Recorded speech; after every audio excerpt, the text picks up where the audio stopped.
Hello everyone, मैं doctor Swati Sharma English सूत्रा में आप सभी का स्वागत करती हूँ। कैसे हैं आप सभी? और मुझे पता है सब बहुत बढ़िया ही होंगे, और नहीं है तो हो जाइए बढ़िया।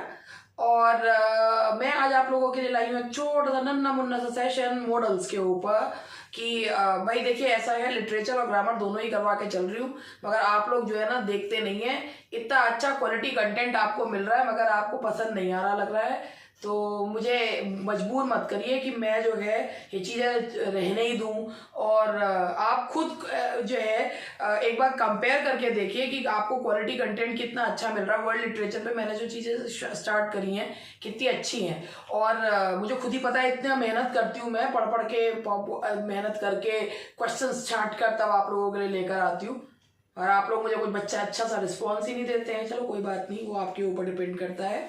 मैं आज आप लोगों के लिए एक छोटा सा सेशन लाई हूँ मॉडल्स के ऊपर, क्योंकि लिटरेचर के साथ साथ मैं ग्रामर भी आप लोगों को करवा रही हूँ। तो मॉडल्स के ऊपर एक सेशन है कि मॉडल से संबंधित जो एरर्स हैं उन्हें कैसे फाइंड आउट करें, किस तरीके से उनको मतलब कहाँ पर क्या यूज होना चाहिए, वो एरर्स मैं आप लोगों के लिए लेकर आई हूँ। कहाँ कब क्या चीज काम आ जाए कुछ नहीं पता चलता, तो इसीलिए आप लोगों के लिए एक छोटा सा सेशन मॉडल्स का। इसके बाद English grammar, learn how to correct the sentences को कैसे करेक्ट करें, ये तो सभी कॉम्पिटिशन्स के लिए हेल्पफुल रहता है। और उसके बाद BSSB के बैच में जो कोई लोग भी इंटरेस्टेड हो वो लोग हमें 7895937338 पर कॉल कर सकते हैं। और आपको जो इसमें अगर डेमो देखना हो इसका, तो हाँ, आपका डेमो जो है वो बैच में होम पेज पर भी अवेलेबल है, यू कैन वॉच इट। तो ऐसे 3 वीडियोस पड़े रहते हैं जो आप देख सकते हैं। लाइव क्लासेस हैं, डेली हैं, ग्रामर लिटरेचर दोनों की क्लासेस मिलती हैं, और इसमें नोट्स भी आपको प्रोवाइड किए जाते हैं जिसमें आपका लिटरेचर के अलग और ग्रामर के अलग, और इसके अलावा आपका क्वेश्चनायर भी पूरा एक सेट जो है क्वेश्चनायर का दिया जाता है। हाँ, सिर्फ नोट्स नहीं बेचते हैं, इसीलिए उसके लिए कोई कॉल ना करें कि सिर्फ नोट्स की क्या कीमत है। वैसे भी मेरे नोट्स प्रेशियस हैं, मेरे लिए प्रेशियस है, मेरे स्टूडेंट्स के लिए प्रेशियस है। नोट्स नहीं बेचती खाली। यूपीएलटी का नया बैच स्टार्ट हो रहा है 3 मार्च से। 3 मार्च से यूपीएलटी का नया बैच स्टार्ट हो रहा है। उसके लिए भी आप लोग, उसमें भी आपको सारी चीज मिलती है। एलटी के नोट्स, ग्रामर के अलग, लिटरेचर के अलग, यानी कि क्वेश्चन आया और वो सब चीज आपको मिलती है। ये सब फीस में इंक्लूडेड होता है। तो 3 मार्च से यूपीएलटी का बैच स्टार्ट हो रहा है। चलिए अब हम लोग जो है वो स्टार्ट करते हैं जो हमारा सेक्शन है आज का। और 1 मिनट, मेरा स्टाइलस पता नहीं मैं कहाँ रख के भूल गई हूँ। स्टाइलस कहीं गया? चलिए कोई बात नहीं, जो है उसी से कर लेते हैं। The problem is rather serious, I shall handle it myself. आप इस क्वेश्चन को देखिए, तो correct the sentence, the problem is rather serious, I shall handle it my self.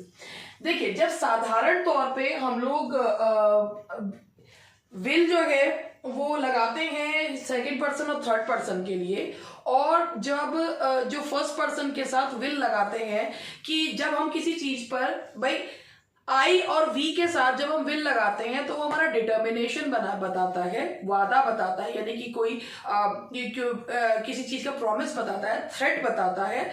और किसी चीज के लिए कोई प्रॉमिस है, डिटर्मिनेशन है, थ्रेट है। तो यहां पर आप सेंटेंस देखिए कि आई के और वी के साथ, यानी कि फर्स्ट पर्सन के साथ विल, प्रॉमिस, थ्रेट, डिटर्मिनेशन बताने के लिए, डिटर्मिनेशन मीन्स दृढ़ निश्चय। देखिए, the problem is rather serious, I shall handle it. तो ये कहते हैं कि भाई प्रॉब्लम सीरियस है, मैं इसे अपने आप हैंडल कर लूंगी, यानी कि ये मेरा एक दृढ़ निश्चय है कि I will handle it my self. तो यहाँ पर आप जो है इस चीज के लिए, जब किसी चीज को आप इसमें विल इसलिए लगा रहे हैं क्योंकि यहाँ पर ये कोई जनरल फ्यूचर नहीं बता रहा है, या यहाँ पर एक विल बताने के लिए, अपनी इच्छा को बताने के लिए, एक थ्रेट बताने के लिए, एक डिटर्मिनेशन बताने के लिए, एक प्रॉमिस बताने, तो ये डिटर्मिनेशन बताने के लिए कि हाँ ये मैं काम ये अपने आप कर लूंगी।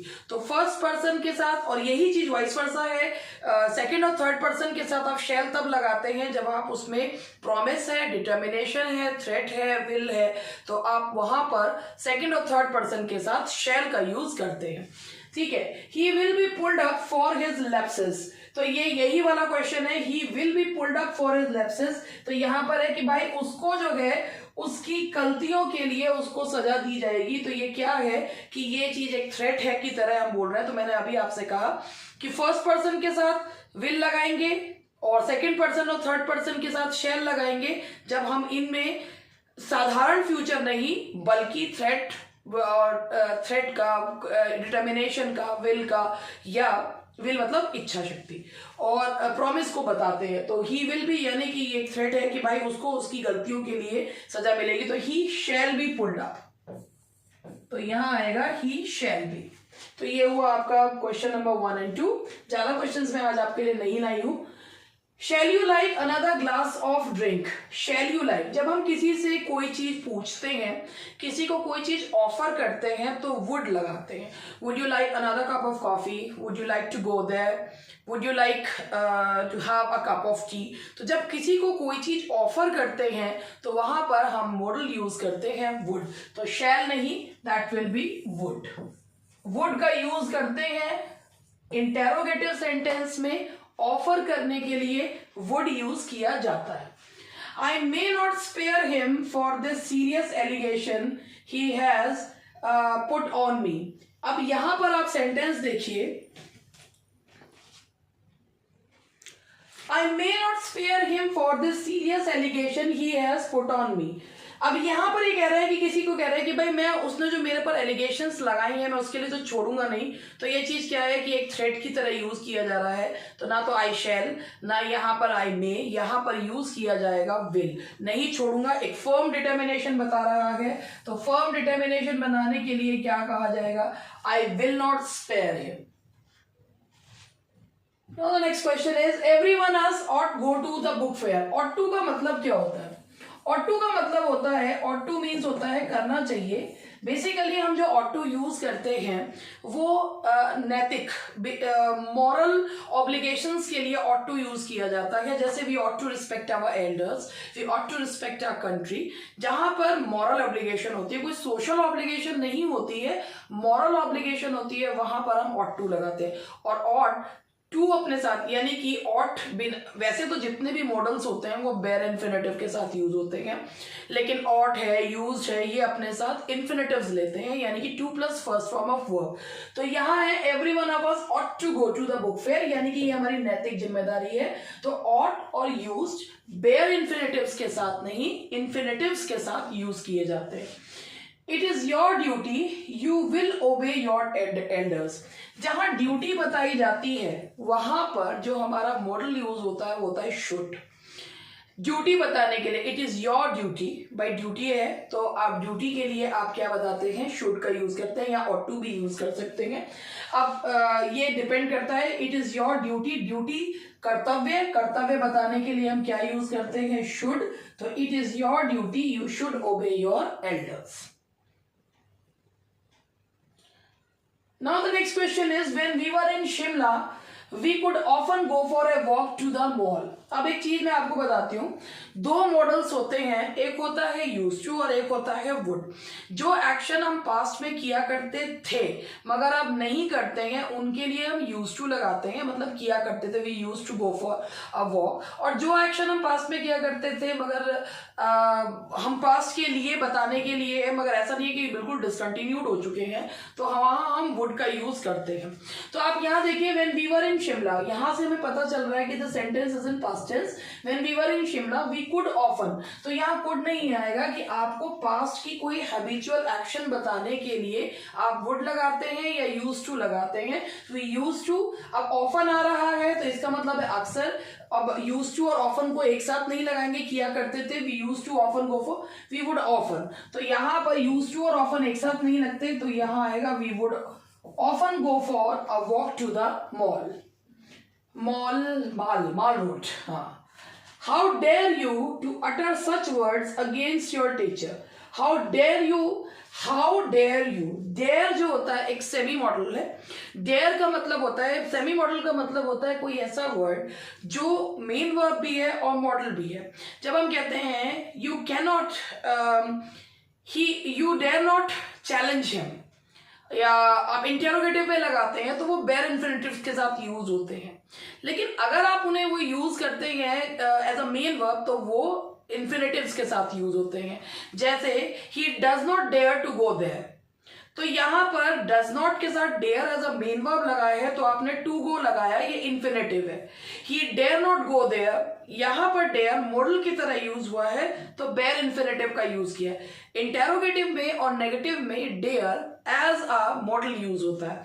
तो how dare you utter such words, तो ये हाउ डेयर यू, तो इसके साथ आप टू मत लगाइए, यहां पर बेयर इन्फिनेटिव का यूज किया जाएगा।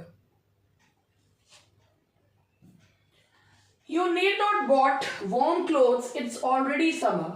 देखिए, need not का मतलब होता है, need not भी एक सेमी मॉडल है।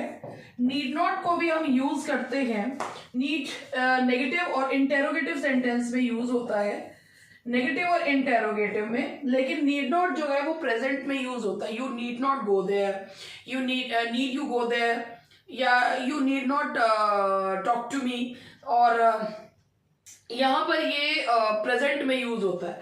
अगर हमें किसी चीज को करना कि भाई इस चीज को करने की जरूरत थी नहीं मगर तुमने करा, तो वहां पर हम लगाते हैं नीड नॉट हैव। वैसे भी किसी भी मॉडल में अगर आप हैव जोड़ देते हैं तो वो चीज बताती है, पास्ट की चीज बताती है। तो you need not have got, तुम्हें गर्म कपड़े खरीदने की जरूरत नहीं थी क्योंकि अब गर्मियां चल रही हैं। Will I use your bicycle today? जब आप किसी से कोई चीज मांगते हैं तो परमिशन मांगी जाती है, तो परमिशन मांगने के लिए आपको जो यूज करना है वो यूज करिए परमिशन मांगने के लिए will नहीं। बहुत इनफॉर्मल परमिशन है तो कैन, फॉर्मल परमिशन है तो मे, ऐसी परमिशन है जो मिलने की जिसकी गुंजाइश ही नहीं है, माइट। तो यहां पर जब आप साधारण तौर पे कोई परमिशन मांगते हैं तो क्या लगाते हैं, मे आई यूज योर बाइसिकल टुडे। तो ये हुआ हमारा क्वेश्चन नंबर 10। तो ये मैंने एक छोटा सेशन आप लोगों के लिए रखा है बताने के लिए, और इसी को मैं कंटिन्यू करूंगी आप लोगों के साथ कि मॉडल के क्वेश्चन और इसमें फिल इन द ब्लैंक्स किस तरीके से आते हैं ये मैं आप लोगों को बताऊंगी। That's all for today. छोटा सा सेशन है, नन्हा सा सेशन, देखिएगा और एंजॉय करिएगा session. Bye bye, good night.